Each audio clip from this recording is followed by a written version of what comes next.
কি হলো কৰিছা নেকি? কি করবি এই গরমত আছো দে আর গরম বন্ধ দিলা এই গলৈ আমি এটা কাম ঘটাইছো।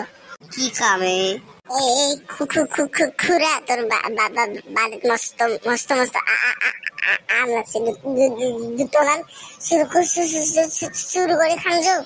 এ মই নাযাওঁ দে খুড়ে যদি গম পাই ধুম কিলিব আকৌ নিজেও ভাবিছো নহয় আছো না তো যাও যাও যাও ভয় কৰিব নালাগে।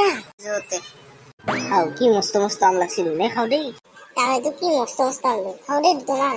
এই গেলো এই কি কাম কর নলে তই আমি কেতিয়া পার আর আমি খুড়ক চাইডাও খুড়ো হইলি তোক মাতিম তোৰ দাউত দিবি হ'ব না দে হ'ব দে এফালে চাচোন চাচোন কি চাব লাগে এইটো খুড়ো আছে যাও যাও না যাও যাও যাও যাও এই গলো কি কৰিছা দাদা খুড়ো ধুবে তাতে ৰখ কি কৰিছা খুড়ো বাপৰে বাবু যাও দক মস্ত মাছ